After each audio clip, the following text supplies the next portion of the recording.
Are your thoughts ever consumed by the presence of an enemy in your life, such as a spiteful boss, a rival, or a contentious family member?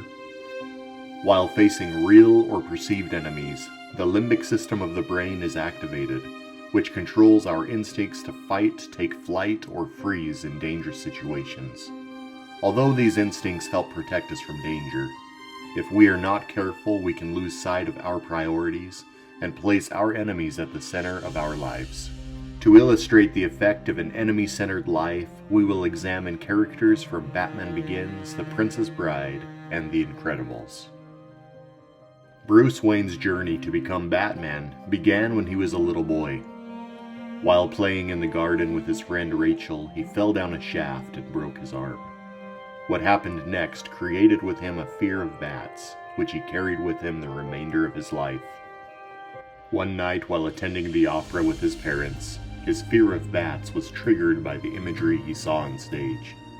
Bruce's father was sensitive to his tender feelings and excused his family from the theater early. Bruce was then horrified as he witnessed his parents being murdered. That's fine. I said you were... Bruce felt feelings of trauma and guilt. After all, it was his fear that led to their encounter with Joe Chill. Alfred, it was my fault, Alfred. I made them leave the theater. No. If I hadn't gotten scared. It was nothing that you did.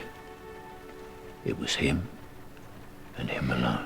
Bruce's feelings of guilt were replaced by bitterness as his life became consumed by his hatred towards the man who murdered his parents. This man killed my parents.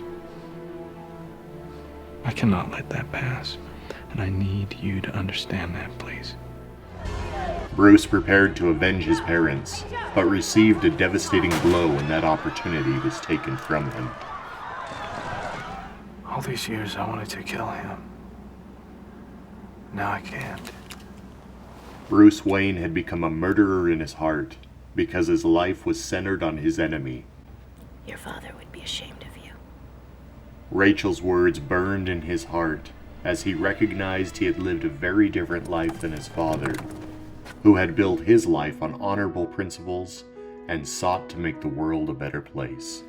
It is within human nature to feel anger towards those who have wronged us, but we must rise above our anger and center our life on a higher purpose. By placing our enemies at the center of our lives, we allow them to dictate our emotions and actions. Our enemies may be totally unaware of our hatred towards them, yet they are the strongest influence in our lives. I am not trying to minimize the painful trauma Bruce had been carrying, but clearly his focus on his enemy had only further harmed him. To make matters worse, without the opportunity to carry out his revenge, his life was left without meaning. Fortunately, he found a new life purpose as he chose to center his life on bringing justice to a dark and fallen world. But what if Bruce had managed to carry out his desire for revenge? Would that have filled the void left by the death of his parents?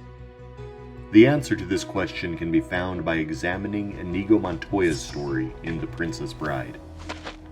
Like Bruce Wayne, Inigo also centered his life on his enemy, the six-fingered man who had killed his father. I dedicated my life to the study of fencing.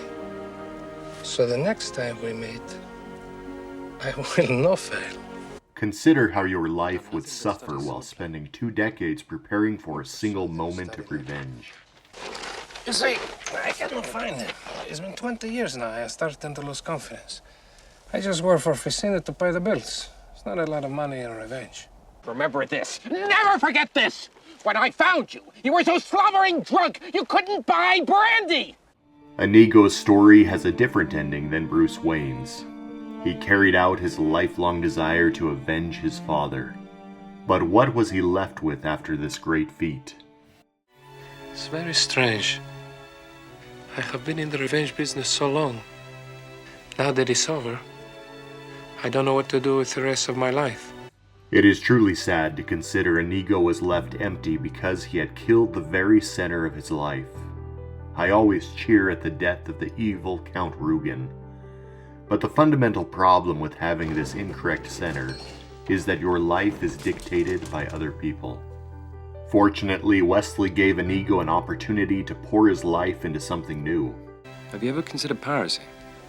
You'd make a wonderful Dread Pirate Roberts. And he was not left without purpose.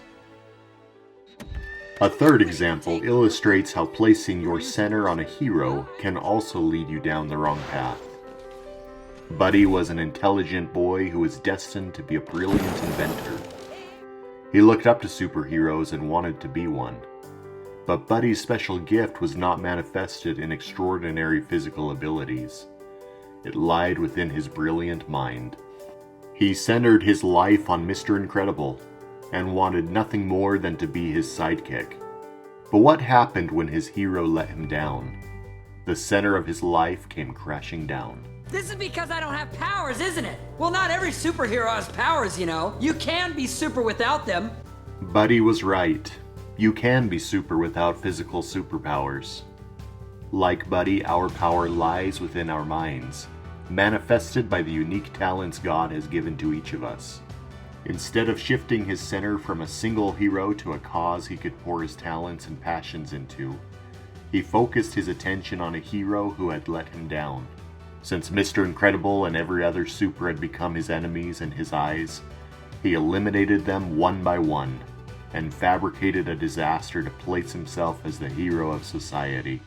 Setting aside the terrible destruction he caused, consider the waste of his potential. He might have served the world with his life-changing inventions had he avoided centering his life on an enemy. Like a subtle thief in the night, enemy-centeredness robbed him of his opportunity to become a true hero. How have you seen enemy-centeredness manifest itself in your own life? And what have you done to recenter your life on correct principles?